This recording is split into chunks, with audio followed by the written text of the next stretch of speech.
Cinema शौकीन सबका स्वागत करता है। आज हम बात करने वाले हैं वाइल्ड कार्ड के बारे में। ये कहानी है निक वाइल्ड की, जिसे जुए खेलने की लत है, इसीलिए वो कभी भी लास वेगस से बाहर नहीं जा सका और वो हमेशा से ही लास वेगस में रह रहा है। लेकिन निक एक बेहतरीन फाइटर है और वो किसी को भी बड़े ही आसानी के साथ मार सकता है और किसी को भी मारने के लिए उसे किसी भी हथियार की जरूरत नहीं है। और निक अपने इस लत से परेशान हो चुका है और उसके पास ज्यादा पैसे भी नहीं होते, इसीलिए वो छोटे मोटे काम लेते रहता है, जैसे किसी की धुलाई करना और किसी का बॉडीगार्ड बनना। कहानी की शुरुआत होती है और हमारे सामने एक रेस्टोरेंट का दृश्य आता है और यहाँ पे हम निक को बैठा हुआ देखते हैं और निक यहाँ पे शराब पी रहा होता है। तभी यहाँ पे एक खूबसूरत सी लड़की आती है और निक उस लड़की को घूरने लगता है, इसीलिए वो लड़की जाकर के दूर बैठ जाती है। तभी यहाँ पे इस लड़की का बॉयफ्रेंड आता है और वो उसे प्रपोज करता है और कहता है कि मैं तुमसे शादी करना चाहता हूँ। तब वो लड़की कहती है कि तुमने अपनी 3 बीवियों से भी यही कहा होगा, इसीलिए मुझे अब तुम पे भरोसा नहीं। और अब इनका झगड़ा होने ही वाला होता है। तभी यहाँ पे निक आ जाता है और वो इस लड़की को छेड़ने लगता है और इस चीज को देखने के बाद उसका बॉयफ्रेंड गुस्सा हो जाता है और वो निक से लड़ने के लिए आगे आ जाता है। लेकिन उसकी गर्लफ्रेंड उसे मनाती है और उसे बाहर लेकर के चली जाती है और बाहर भी जाने के बाद ये दोनों झगड़ने लगते हैं और इन दोनों का झगड़ा चल ही रहा होता है। तभी बाहर निक फिर से आ जाता है और वो एक बार फिर से इनसे बदतमीजी करने लगता है और वो इस लड़की के बॉयफ्रेंड को मारने ही वाला होता है। तभी वो आदमी निक को बहुत मारता है और निक नीचे गिर जाता है और अब वो आदमी निक को माफी मांगने के लिए कहता है और निक माफी मांग करके यहाँ से चला जाता है। और इस चीज को देखने के बाद इस आदमी की गर्लफ्रेंड बहुत ही ज्यादा खुश होती है और वो इस आदमी से गले मिलती है और कहती है कि वो शादी के लिए राजी है। तभी हमारे सामने शहर के दूसरे तरफ का दृश्य आता है और यहाँ पे हम एक गाड़ी को देखते हैं और यहाँ पे कुछ लोग चलती हुई गाड़ी से एक लड़की को बाहर फेंक देते हैं और ये लड़की बुरी तरीके से घायल होती है। इसीलिए कुछ लोग इस लड़की को लेकर के जाते हैं हॉस्पिटल में और वहाँ पे हमें पता लगता है कि इस लड़की का नाम है हॉली। और अब यहाँ के नर्स बार बार हॉली से पूछ रहे होते हैं कि तुम्हारी ये हालत किसने की, लेकिन हॉली को इस बारे में कुछ भी पता नहीं है क्योंकि वो उन लोगों का नाम तक नहीं जानती। तभी हम फिर से निक को देखते हैं और अब निक पहुँचता है सिल्वर स्पून नाम के एक कैफे में और निक हमेशा यहीं पे रहता है और निक इस जगह को अपने ऑफिस की तरह मानता है, इसीलिए वो अपने सारे डीलिंग्स यहीं पे करता है। इसीलिए निक जैसे ही यहाँ पे पहुँचता है, निक के पास साइरस नाम का एक लड़का आता है और वो निक को उसका बॉडीगार्ड बनने के लिए कहता है क्योंकि साइरस को भी जुए खेलने की लत है और उसे लगता है कि वो जब भी कसिनो में जाता है तब कुछ लोग उसका पीछा करते हैं, इसीलिए साइरस हमेशा डरा रहता है। इसीलिए साइरस चाहता है कि जब भी वो कसिनो में जाए तब निक उसके साथ जाए और निक इस काम के लिए मान जाता है। इसीलिए अब यहाँ से निकलने के बाद निक एक बार फिर से पहुँचता है उसी बार में जहाँ पे वो रात में था। तभी यहाँ पे हम उसी आदमी को देखते हैं जिस आदमी ने निक को रात में पीटा था और ये आदमी आकर के यहाँ पे निक का शुक्रिया अदा करता है और हमें पता लगता है कि ये सब उनकी प्लानिंग थी और निक ने जानबूझ के इस आदमी से मार खाई ताकि उसकी गर्लफ्रेंड उससे इम्प्रेस हो सके। और इस काम के लिए निक ने $500 मांगे थे, लेकिन अभी आदमी निक से बहुत ही ज्यादा खुश है क्योंकि इसकी गर्लफ्रेंड इससे शादी करने के लिए राजी हो गई है। इसीलिए वो निक को $1000 देता है, लेकिन निक कहता है कि मुझे सिर्फ $500 चाहिए क्योंकि मैंने $500 की बात की थी और मैं अपने जबान का बिल्कुल पक्का आदमी हूँ, इसीलिए ना मुझे 1 पैसा ज्यादा चाहिए और ना 1 पैसा कम। और इस बात को सुनने के बाद वो आदमी और भी खुश हो जाता है और वो निक को $500 देकर के यहाँ से चला जाता है और निक पहुंचता है बार के अंदर और इस बार में जो वेट्रेस होती है वो निक की दोस्त है, इसलिए वो निक को कहती है कि तुमसे एक लड़की मिलना चाहती है जिसका नाम है होली। और निक होली को पहले से जानता है, इसीलिए निक पहुंचता है होली के पास और निक होली की हालत देख करके परेशान हो जाता है क्योंकि होली को बहुत ही बुरी तरीके से चोट लगी हुई है। इसीलिए अब निक होली से बात करने लगता है और निक पहले से होली को जानता है क्योंकि होली एक वैश्या है और निक और होली एक अच्छे दोस्त हैं। इसीलिए अब निक होली से पूछता है कि तुम्हारी ये हालत किसने की। तब होली कहती है कि वो कल होटल से वापस आ रही थी, लेकिन वो जैसे ही लिफ्ट के अंदर घुसी उसे 3 लोग मिल गए और 3 में से 2 लोग जरूरत से ज्यादा लंबे थे और तीसरा आदमी उनसे थोड़ा छोटा था। इसीलिए मुझे लगता है कि तीसरा आदमी उनका बॉस था। इसलिए उसने मुझसे कहा कि क्या तुम पार्टी करना चाहोगी और मैंने कहा कि नहीं। इस बात से वो आदमी गुस्सा हो गया और वो मुझे जबरदस्ती लेकर के अपने कमरे में चला गया, लेकिन कमरे में जाने के बाद मैंने देखा कि यहाँ पे कोई भी नहीं है। तब मैंने कहा कि मुझे यहाँ से जाना है। उसके बाद वो आदमी मेरे साथ जबरदस्ती करने लगा और जब मैंने मना किया तब उसने मुझे बहुत पीटा और उसके बाद उसने मेरा बलात्कार किया और उस आदमी के बाद उसके दोनों बॉडीगार्ड आ गए और उन लोगों ने भी मुझे पीटा और फिर उन लोगों ने भी मेरा बलात्कार किया। इसीलिए मैं चाहती हूँ कि तुम उन लोगों को पकड़ो। और इस बात को सुनने के बाद निक कहता है कि अगर ऐसा है तो तुम्हें पुलिस वालों के पास जाना चाहिए। तब होली कहती है कि मुझे उनके बारे में कुछ भी पता नहीं है, इसीलिए अगर मैं पुलिस वालों के पास गई तो बहुत ज्यादा देर हो जाएगी क्योंकि मुझे उनके बारे में कुछ भी नहीं पता। मुझे सिर्फ ये पता है कि मैं कौन से होटल में गई थी, इसीलिए मैं चाहती हूँ कि तुम बस उनका नाम पता करो और एक बार अगर मुझे नाम पता लग जाएगा उसके बाद मैं खुद पुलिस वालों के पास जाऊंगी और उन तीनों पे केस करूंगी। और इस बात को सुनने के बाद निक भी इस काम को करने के लिए मान जाता है। इसीलिए निक सबसे पहले पहुंचता है उस होटल में और उस होटल में काम करने वाली एक महिला से बात करता है जिसे निक पहले से जानता है और वो महिला कहती है कि आज शाम मुझे तुम एक कैफे में मिलो, फिर मैं तुम्हें सारी बात बताऊंगी। और शाम को निक पहुंचता है उस कैफे में जहाँ पे वो महिला भी आती है और वो बताती है कि उस आदमी का नाम है डैनी डेमार्को और वो बहुत ही खतरनाक आदमी है और वो हमेशा ही अपने 2 बॉडीगार्ड्स के साथ घूमता है और वो दोनों बॉडीगार्ड्स बहुत ही खतरनाक है। इसीलिए मैं तुम्हें यही सलाह दूंगी कि उस आदमी से जितना दूर रह सकते हो उतना दूर रहो, क्योंकि अगर एक बार तुमने उससे पंगा ले लिया तब वो तुम्हारा लास वेगस में रहना मुश्किल ही नहीं नामुमकिन कर देगा। इसीलिए अगर तुम अपनी सलामती चाहते हो तो डैनी के बारे में जितनी जल्दी हो सके उतनी जल्दी भूल जाओ। और अब इन सारी बातों को सुनने के बाद निक कॉल करता है होली को और उनका नाम बताता है और कहता है कि अब यहीं पे मेरा काम खत्म होता है। तब होली कहती है कि नहीं, मैं चाहती हूँ कि तुम उन तीनों को पकड़ो और उन्हें सबक सिखाओ। और इस बात को सुनकर निक गुस्सा हो जाता है और कहता है कि तुम्हें पुलिस वालों के पास जाना चाहिए, मैं इस पंगे में नहीं पड़ना चाहता। तब होली कहती है कि तुम्हें पता है उसने मेरे साथ क्या किया? मेरा बलात्कार करने के बाद उसने मेरे योनि के अंदर बंदूक डाल दिया और फिर मुझसे कहने लगा कि अगर तुम जिंदा रहना चाहती हो तो मुझसे कहो कि तुम मुझसे कितना प्यार करती हो, और अगर तुम्हारे बातों में सच्चाई होगी तब मैं गोली नहीं चलाऊंगा, वरना मैं अभी के अभी गोली चला दूंगा। और इस बात को सुनने के बाद होली बहुत ही ज्यादा डर गई, इसीलिए वो उसके सामने गिड़गिड़ाने लगी और कहने लगी कि वो उससे प्यार करती है। तब डैनी ने कहा कि तुम मुझसे प्यार नहीं करती। और इस बात को सुनने के बाद डैनी ने बंदूक का ट्रिगर दबा दिया, लेकिन उस बंदूक के अंदर गोली नहीं थी। फिर भी मुझे बहुत ही तेज झटका महसूस हुआ और उस झटके से इतना दर्द हुआ कि मेरी पूरी रूह कांप गई और वो दर्द मौत से भी बदतर था। इसीलिए मैं चाहती हूँ कि तुम उन तीनों को पकड़ो और सबक सिखाओ। लेकिन निक इन सारी बातों को नहीं मानता और वो फोन रख करके चला जाता है। और यहाँ से जाने के बाद निक पहुंचता है साइरस के पास और उसे लेकर के जाता है कसिनो में, जहाँ पे साइरस जुआ खेलने लगता है और निक बैठ करके शराब पी रहा होता है। लेकिन निक के दिमाग में अभी भी होली की बातें घूम रही होती है, इसीलिए निक यहाँ से जाने लगता है। तब साइरस उसे रुकने के लिए कहता है। तब निक साइरस को कहता है कि तुम्हें यहाँ पे कोई भी कुछ नहीं करने वाला, इसीलिए तुम्हें इतना डरने की जरूरत नहीं है और किसी भी कसिनो में आने के लिए किसी भी बॉडीगार्ड की कभी भी जरूरत नहीं पड़ती। और इतना कहने के बाद वो यहाँ से निकल जाता है और पहुंचता है होली के पास और वो होली को एक बार फिर से समझाने की कोशिश करता है कि उसे पुलिस वालों के पास जाना चाहिए। लेकिन होली निक को कहती है कि पुलिस वाले कुछ नहीं करेंगे क्योंकि मैं एक वैश्या हूँ, इसीलिए मैं और भी ज्यादा परेशानियों में फंस जाऊंगी। लेकिन मुझे कैसे भी उस आदमी से बदला लेना है, इसीलिए अगर तुमने इस काम को नहीं किया तब मैं अकेली जाऊंगी और उन तीनों से लड़ूंगी। तब निक कहता है कि तुम क्या चाहती हो, कि मैं जाऊं और वहाँ पे मारा जाऊं, और अगर मैं जाने के बाद वहाँ पे मारा गया तब क्या होगा? तब होली कहती है कि तुम नहीं मरोगे, मुझे पता है, और अगर तुम्हें कुछ भी होगा तब मुझे जिंदगी भर इस बात का पछतावा रहेगा। और अब इन बातों को सुनने के बाद निक कहता है कि जैसे मैं तुम्हें कॉल करूं तुम इस एड्रेस पे आ जाना। और होली भी मान जाती है। और अब निक पहुंचता है उस आदमी के होटल और वो दरवाजा खटखटाता है। तभी उसके बॉडीगार्ड्स दरवाजा खोलते हैं और जब वो लोग निक के बारे में पूछते हैं कि वो कौन है, तब निक अपने आप को एक दलाल बताता है कि वो लड़कियां सप्लाई करता है। और इस बात को सुनने के बाद वो लोग उसे अंदर आने देते हैं। और अब निक पहुंचता है डैनी के पास और डैनी निक से पूछने लगता है कि लड़कियां कहाँ पे हैं, और निक बातें बनाने लगता है। तब डैनी निक से पूछता है कि क्या वो लड़की खूबसूरत है? तब निक कहता है कि हाँ, वो लड़की खूबसूरत थी। और इस बात को सुनकर निक कहता है कि खूबसूरत थी मतलब? तब निक बताता है कि तुमने कल रात उसे बदसूरत बना दिया। और इस बात को सुनने के बाद डैनी समझ जाता है कि निक किस लड़की के बारे में बात कर रहा है, इसीलिए डैनी भी थोड़ा डर जाता है और वो $50,000 निकाल करके निक को देने की कोशिश करता है और कहता है कि मैं उन सारी चीजों का मुआवजा भरने को तैयार हूँ। तब निक कहता है कि मुझे पैसों में कोई दिलचस्पी नहीं है। और इस बात को सुनकर डैनी गुस्सा हो जाता है और वो अपनी बंदूक निकालता है और वो अपनी बंदूक को निक पे तान देता है और कहता है कि अगर तुम्हें जिंदा रहना है तब मेरी तारीफ करो, और अगर मुझे तुम्हारे बातों में सच्चाई लगी तब मैं तुम्हें जिंदा छोड़ दूंगा। और इस बात को सुनने के बाद निक उसकी तारीफ करने लगता है और देखते ही देखते निक को लगता है कि काम खराब हो रहा है, इसीलिए निक यहाँ पे अपना कमाल दिखाता है और वो एक ही चुटकी में इसके दोनों बॉडीगार्ड्स को बेहोश कर देता है। तब डैनी इस पे गोलियां चलाने लगता है, लेकिन निक जल्दी इसे भी बेहोश कर देता है और इन तीनों को बेहोश करने के बाद निक इन तीनों को बांध देता है। और तब वो यहाँ पे होली को बुलाता है और अब होली यहाँ पे डैनी को टॉर्चर करने वाली होती है, इसीलिए वो अपने पर्स के अंदर से एक कैंची निकालती है। तभी डैनी होली को भी कहता है कि $50,000 वहाँ पे पड़े हैं, इन पैसों को लो और सारी चीजों को भूल जाओ। और अब इस बात को सुनने के बाद होली $50,000 को निक को दे देती है और वो डैनी से कहती है कि ये कभी भी पैसे के बारे में नहीं था, कि उस बारे में था जो तुमने मेरे साथ किया, इसीलिए मैं तुम्हें सबक सिखाना चाहती हूँ और मैं तुम्हें बताना चाहती हूँ कि दर्द क्या होता है। और इतना कहने के बाद वो कैंची से डैनी का योनि काटने लगती है और वो डैनी के योनि का थोड़ा सा हिस्सा काट देती है, इसीलिए अब डैनी यहाँ पे बहुत ही ज्यादा चिल्लाने लगता है। तब होली डैनी से कहती है कि मैं तुम्हारे साथ वही गेम खेलना चाहती हूँ जो गेम तुमने मेरे साथ खेला। अभी ये कैंची तुम्हारे योनि के ऊपर है और अभी तुम्हें मुझे बताना है कि तुम मुझसे कितना प्यार करते हो, और अगर तुम्हारे बातों में मुझे सच्चाई लगी तब मैं तुम्हारे योनि को ऐसे ही छोड़ दूंगी, और अगर मुझे कुछ भी झूठ लगा तब मैं तुम्हारे योनि के 2 टुकड़े कर दूंगी। और इस बात को सुनने के बाद डैनी यहाँ पे गिड़गिड़ाने लगता है और वो बच्चे की तरह रोने लगता है और वो होली से कहता है कि वो उससे प्यार करता है और वो उसके सामने गिड़गिड़ाने लगता है। और इन सारी चीजों को उसके दोनों बॉडीगार्ड्स देख रहे होते हैं और होली देखती है कि ये बहुत ही ज्यादा डर चुका है और उसे उसके किए की सजा मिल चुकी है, इसीलिए निक और होली यहाँ से बाहर निकल जाते हैं। और होली निक को सारे पैसे रखने के लिए कहती है, लेकिन निक कहता है कि मैं इन पैसों को नहीं ले सकता। तब होली कहती है कि हम दोनों को लास वेगास से बाहर निकलना पड़ेगा, क्योंकि मुझे पता है कि डैनी हमारे पीछे आएगा, इसीलिए तुम्हें इन पैसों की जरूरत पड़ेगी। और इस बात को सुनने के बाद निक आधे पैसे रख लेता है और आधे पैसे वो होली को दे देता है। और अब निक के पास $25,000 है, इसीलिए निक इन सारे पैसों को लेकर के पहुंचता है कसिनो में और वो लास वेगास छोड़ने से पहले अपने किस्मत को आजमाना चाहता है, इसीलिए निक यहाँ पे जुआ खेलना शुरू करता है। और आज निक की किस्मत उसका साथ देती है, इसीलिए निक जल्दी $25,000 को $50,000 बना लेता है और वो इस चीज को एंजॉय कर रहा होता है। होता है। तभी यहाँ पे साइरस आता है और निक साइरस से सॉरी कहता है और कहता है कि तुम्हें डरने की बिल्कुल भी जरूरत नहीं है और कभी भी कैसीनो में आने के लिए बॉडीगार्ड्स की जरूरत नहीं पड़ती, इसीलिए तुम बेझिझक यहाँ पे आया करो। और निक साइरस से बातें कर ही रहा होता है तभी उसे एहसास होता है कि उसे और जुआ खेलना चाहिए। इसीलिए निक $50,000 को लेकर के पहुंचता है और वो एक बार फिर से जुआ खेलना शुरू करता है और वो एक के बाद एक बाजी जीतते ही जाता है और जल्दी ही वो $2.5 लाख जीत जाता है। इसीलिए अब वो आखिरी बाजी खेलता है। अगर वो इस बाजी को जीतेगा तब उसके पास $5 लाख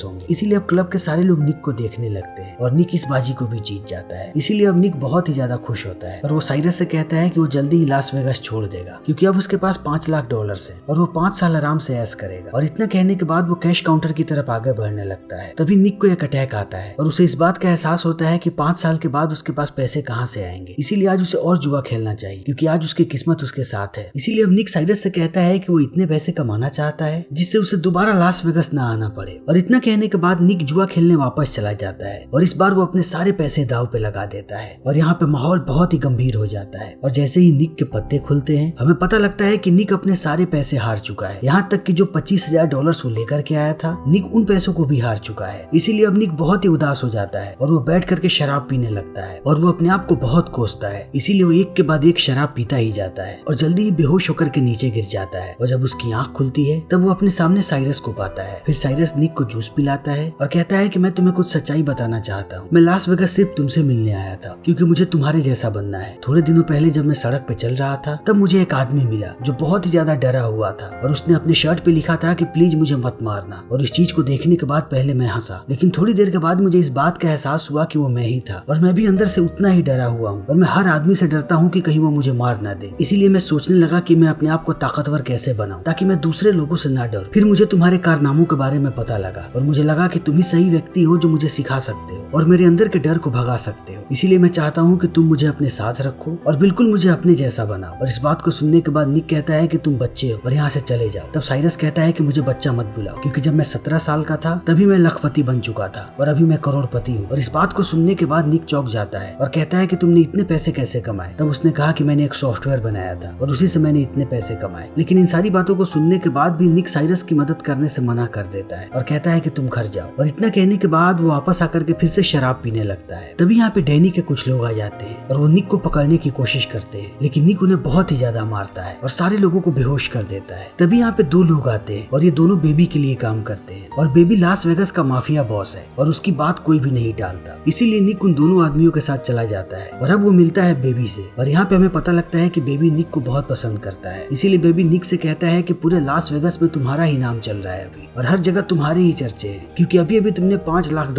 हारा है। और इतना कहने के बाद बेबी कहता है कि मैं अब तुम्हें डैनी के पास लेकर के चल रहा हूँ और डैनी अभी मेरे ही अड्डे पे है और उसका कहना है कि तुमने उसके 2 बॉडीगार्ड्स को गोली मारा है। इसीलिए मैं चाहता हूँ कि इस किस्से को मैं जल्दी से जल्दी सुलझा दूं। और इतना कहने के बाद बेबी निक को लेकर के जाता है डैनी के पास और अब डैनी और निक दोनों आमने सामने होते हैं और बेबी डैनी से पूछता है कि मुझे बताओ कि क्या हुआ। तब डैनी कहता है कि ये मेरे घर के अंदर घुसा, वो भी चोरी करने के बहाने से, लेकिन इसे मेरे घर पे सिर्फ $50,000 मिले, इसलिए बौखला गया और इसने मेरे 2 बॉडीगार्ड्स को मार दिया और मुझे भी घायल कर दिया और अभी भी मेरे चेहरे पे घाव के निशान है। और अगर तुम्हें विश्वास ना हो तो तुम मेरे घर के अंदर चल करके देख सकते हो। मेरे पूरे घर पे अभी भी इसके फिंगरप्रिंट्स हैं और वो बंदूक भी पड़ी है जिससे इसने मेरे दोनों बॉडीगार्ड्स को मारा है। और इन सारी बातों को सुनने के बाद बेबी अब बात करता है निक से और कहता है कि अब मैं तुम्हारे मुंह से सच्चाई सुनना चाहता हूँ। तब निक कहता है कि मैं तुमसे एक सवाल पूछना चाहता हूँ, तुम मुझे वर्षों से जानते हो और क्या तुम्हें लगता है कि मैं बंदूक इस्तेमाल करूंगा किसी को मारने के लिए? और बेबी कहता है कि बिल्कुल नहीं। और इतना कहने के बाद बेबी डैनी को बताता है कि निक किसी को भी एक छोटी से छोटी चीज से मार सकता है और इसीलिए मैं इस बात का कभी भी विश्वास नहीं करूंगा कि निक ने बंदूक इस्तेमाल की है। और अब निक बताता है कि मैंने इसके दोनों बॉडीगार्ड्स को नहीं मारा बल्कि इसने खुद मारा है। और बेबी पूछता है कि ये अपने बॉडीगार्ड्स को क्यों मारेगा? तब निक बताता है क्योंकि अपने बॉडीगार्ड्स के सामने ही रो रहा था और वो भी एक औरत की तरह, जिससे अपने ही नजरों में गिर गया और ये चाहता था कि ये बात बाहर ना जाए, इसीलिए इसने अपने दोनों बॉडीगार्ड्स को मार दिया। और बेबी कहता है कि आखिर ये रो क्यों रहा था? तब डैनी बताता है क्योंकि एक लड़की ने इसके योनि पे कैंची रखी थी और वो उसे थोड़ा थोड़ा कर करके काट रही थी। लेकिन अब इन सारी बातों को डैनी मानने से इनकार कर देता है। तब निक कहता है कि अगर तुम्हें मेरे बातों पर विश्वास ना हो तो अभी के अभी इसका पैंट उतारो और पैंट उतार करके देखो, तुम्हें बहुत सारे निशान मिलेंगे। लेकिन इस बात को सुनने के बाद डैनी और भी ज्यादा भड़क जाता है और कहता है कि मैं कभी भी अपनी पैंट नहीं उतारूंगा। और इतना कहने के बाद वो यहाँ से जाने लगता है। तब बेबी भी समझ जाता है कि निक ने कुछ भी नहीं किया। फिर भी बेबी निक को कहता है कि अब तुम्हें संभल करके रहना पड़ेगा क्योंकि डैनी तुम्हारे पीछे जरूर आएगा। और अब निक भी यहाँ से निकल जाता है और अगले दिन पहुंचता है सिल्वर स्पून कैफे में, जहाँ पे उसे फिर से साइरस मिलता है और साइरस कहता है कि मुझे तुमसे बहुत कुछ सीखने को मिला है और मैं जान चुका हूँ कि मुझे अपनी जिंदगी कैसे जीनी है और मुझे किसी से भी नहीं डरना है। इसीलिए मैं आज शाम की फ्लाइट से वापस जा रहा हूँ, लेकिन जाने से पहले मैं तुम्हें एक गिफ्ट देना चाहता हूँ। और इतना कहने के बाद वो निक को एक लिफाफा देता है और उस लिफाफे में $5 लाख